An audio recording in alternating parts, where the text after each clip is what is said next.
Are you ready for down-to-earth reporting and brutal honesty? The Joe Rossano Show is next.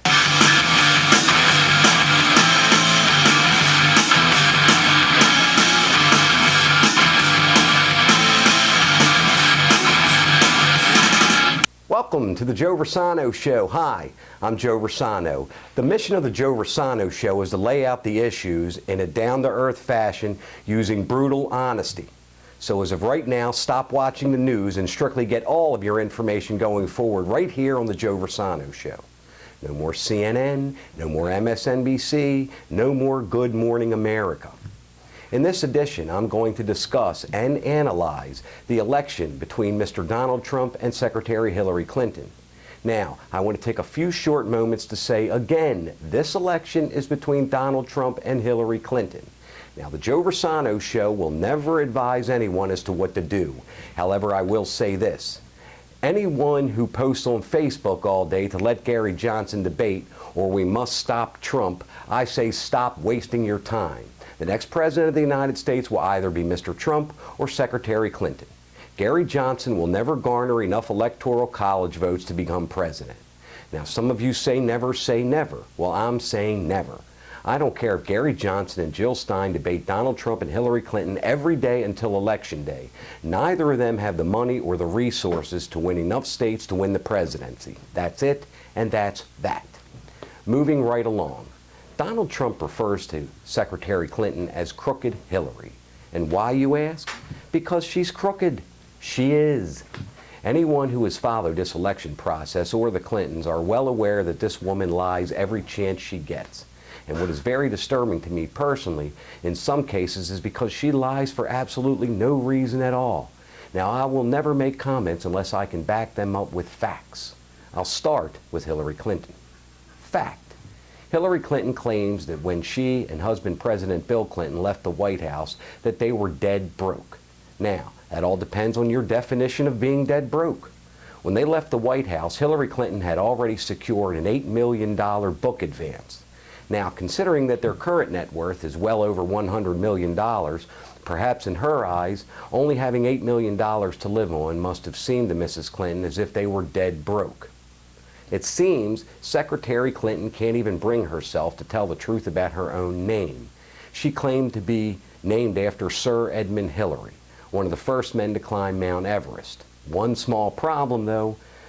Sir Hillary didn't climb Mount Everest until Hillary Clinton was 6 years old. My all-time favorite. Back in 2008, then Senator Clinton, during the presidential primary, said this. I remember landing under sniper fire. There was supposed to be some kind of a greeting ceremony at the airport, but instead we just ran with our heads down to get into the vehicles to get to our base. Her arrival in Bosnia was not quite as dramatic as Clinton put it. Memory should always match the videotape. Now, I have never landed in Bosnia under sniper fire. However, I imagine if I would have, that I would have remembered that. Mrs. Clinton later claimed that she misspoke. Moving on to the infamous Clinton email scandal. Now, people who are aware that I'm somewhat of a political nerd ask me all the time, what's the deal with Hillary Clinton's emails and why is this such a huge story? I'll take a few moments to try to explain this using down-to-earth methods and brutal honesty. For the 4 years she was Secretary of State, Clinton never used an official state.gov email address. Instead, she relied exclusively on a private email account housed on her own personal server to conduct government business that was set up in the basement of her residence. Now, let's fast forward. Eventually, the FBI began a criminal investigation into the Secretary's emails for allegations that she mishandled classified information. Now, during this time, the Secretary and her staff turned over about 31,000 emails to the State and Justice Department, emails they determined were relevant government business. Behind the scenes, the Secretary ordered her staff to delete and destroy approximately 33,000 emails that, again, they considered to be of a personal nature, things like planning of her daughter's wedding and yoga. Now, consider this. Her staff didn't go in and click the delete button. They used a sophisticated piece of open source software called BleachBit. This is software that Representative Trey Gowdy described that works so well even God couldn't read them. Now let's get to the down-to-earth stuff. If you or I were being investigated by the Federal Bureau of Investigation regarding our emails, and during that time we destroy 33,000 emails using a sophisticated piece of server cleansing software, we would be spending 33 days in jail. I mean, consider this. If those emails were innocuous and pertained to wedding planning and yoga, why not turn them over? I would have. If I sent emails to my wife saying, I can't wait to make out with you, and the FBI wanted to see those for reasons of a criminal investigation, I would have turned them over lickety-split. Here's a good example. If I get pulled over by the police and the officer says, may I look in your trunk? I'd say, sure. Click. Why not? Because there's nothing in my trunk that I would consider illegal. Now, it's the person in most cases who says, do you have a warrant? Why do they say this? Because they have weed in their trunk, or some type of illegal contraband that they don't want the police to see. This, my dear friends and fellow Americans, is exactly why the Secretary and her staff went to great lengths to not only delete those emails, but to make it so those emails would never be recovered. At the end of the day, the FBI did decide not to pursue criminal charges against the Secretary. However, Director James Comey, the FBI, did say, and I quote, Clinton was extremely careless with classified material. Now, for all you Bernie Sanders supporters out there, for all of you who felt the burn, I actually feel really bad for you. Not because you supported Senator Sanders, but because the Democratic National Committee, led by Debbie Wasserman Schultz, robbed you of your voice. They rigged the election. Bottom line, the powers to be in the Democratic Party obviously did not think an admitted socialist could possibly win the election. So they propped up Mrs. Clinton using the media and the DNC resources to ensure that Bernie Sanders would lose. They got caught, and hence Ms. Wasserman Schultz was forced to resign the day before the Democratic National Convention. I mean, think about it. Debbie Wasserman Schultz didn't wake up one day, go nuts, and decide to quit her job. Nope. She got busted by email hackers and WikiLeaks and had to resign in disgrace. But of course, Secretary Clinton knew nothing about this. The Clinton Foundation, a nonprofit organization founded in 2001 by former President Bill Clinton, to continue this tragic tale of extreme corruption while Secretary of State Hillary Clinton was receiving millions of dollars in foreign donations to the Clinton Foundation, including Saudi Arabia, Oman, and the United Arab Emirates, in what is now considered the pay-for-play scandal. Basically, if you wanted a private meeting with Hillary Clinton, who at the time was our Secretary of State, all you had to do was make a generous donation to her foundation, and magically, you got favors from the State Department. Who else donates to the Clinton Foundation? Thanks for asking. Clinton Foundation takes money from just about everyone, including many of the giant corporations liberals claim to despise, such as ExxonMobil, Citigroup, Barclays, Pfizer, Goldman Sachs, Morgan Stanley, Bank of America, General Electric, McDonald's, and of course Walmart, among many others. So to be brutally honest, she used our office as the Secretary of State to garner donations for her foundation. I saved this one for last. Benghazi. For those of you not familiar with the Benghazi attack, it took place on the evening of September 11, 2012, when Islamic militants attacked the American diplomatic compound in Benghazi, Libya, killing U.S. Ambassador Christopher Stevens, U.S. Foreign Service Information Management Officer Sean Smith, CIA contractors Tyrone Woods and Glenn Doherty. It has been claimed that the White House advised backup security forces to stand down when the attacks were underway. And it has also been alleged that despite numerous requests by Ambassador Stevens, Hillary Clinton's State Department failed to provide adequate security and equipment beforehand to avoid these attacks. Other than the deaths of 4 of our fellow citizens and the fact that Hillary Clinton once again lied not only to the American people, but also told Patricia Smith, the mother of Sean Smith, that her son's death was due to a video, when days earlier, Secretary Clinton herself sent an email to her daughter Chelsea advising her that the attack in Benghazi was indeed a terrorist act. Clinton later claims that Mrs. Smith misheard.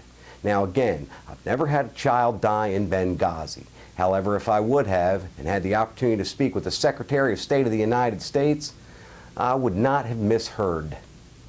Now, the Joe Rossano Show is going to make a few endorsements. Then we'll be right back to analyze Donald Trump. Looking for a great haircut like mine? Check out Brian Bunt's Barbers in Perry Hall next to Outback Steakhouse, and in Bel Air at the Festival next to Buffalo Wild Wings. Your small town feel with a big town reputation. Brian Bunt's is proud to be recognized as one of the top salons in Baltimore by Baltimore Magazine. You can find them at brianbunts.com. Tell them Joe sent you. Looney's Pub, Maryland's undisputed favorite hangout in Canton, Bel Air, Maple Lawn, and College Park. To find a location near you, check them out on the web at www.looneyspubmd.com, and by local experts specializing in mobile-friendly web design, SEO, and social media. Check them out at www.localexperts.com. To advertise on the Joe Rossano Show, please email our advertising department at advertise@joerossano.com. That's advertise at JOEROSSANO.com. We'll be right back to analyze Donald Trump. Donald Trump. Most of us know he has been a real estate developer, entrepreneur, and host of the reality show The Apprentice. And lastly, he's now the Republican nominee for President of the United States. As always, in the spirit of being down to earth and brutally honest, Donald Trump has very thin skin. It is very easy to upset Donald Trump. And when you do upset or attack Mr. Trump, he has no problem attacking you back in the most vicious fashion. Mr. Trump seems to struggle picking his battles. Donald Trump is the type of guy, while walking down the aisle to the heavyweight fight with Secretary Clinton, he will stop and argue with a soda vendor. Donald Trump is very vindictive. If you come at him with your fist, chances are he will come back at you with a bat. Now, Donald Trump is a billionaire. Now, most of us working class folks are aware that making $1 billion is not easy. It is well documented that Donald Trump claimed bankruptcy at least 4 times, which on the surface is probably not the most glaring characteristic of a presidential candidate. Donald Trump does not come off as being very presidential, and some would claim that he sounds like an idiot. The Trump campaign will argue that he's not a politician. Donald Trump has a 70% unfavorable rating among women, which I can't imagine why. He's only referred to women as dogs, fat pigs, and bimbos. Now, the Trump campaign will ask you to overlook all that, and needless to say, and despite the naysayers, many of the things Donald Trump say the majority of the country agree with. We do have a major trade imbalance with countries like China, Mexico, Japan, among others. Our manufacturing is in shambles. The worldview of the United States is at an all-time low. Our companies are moving overseas. There's a terrorist attack perpetrated by ISIS in the Western Hemisphere just about every 2 weeks, a major immigration crisis, more Americans on food stamps than ever before, and the country is $20 trillion in debt. Now, I will never liken Donald Trump to Ronald Reagan. However, if you ever notice, every Republican candidate since 1988 repeatedly says Ronald Reagan, Ronald Reagan, Ronald Reagan. And if you ever wonder just why everyone loved Ronald Reagan, it's because of this. Ronald Reagan gave the American people verifiable and visual results. Folks like things they can actually see. The winning of the Cold War, the dissolution of the Soviet Union, and the guy from Knight Rider singing during the crumbling of the Berlin Wall. So it stands to reason when folks hear things like we are going to stop China from cheating and devaluing their currency, he's going to build a wall and Mexico is going to pay for it, they are looking to Donald Trump to make America great again, to restore our place on earth as the only superpower, to bring back jobs in the economy. Folks see a bunch of buildings that read Trump across them and figure that the fella must know what he's doing. So, at the end of the day, and when the chips fall on the table, it's up to you to decide. On one hand, you have the most corrupt politician in modern times, or an outsider with no government experience with extremely thin skin. Rants, raves, questions, please email us at joe@joerossano.com. That's joe@joerossano.com. Please leave your name and city, and I will read and answer your emails right here on the air.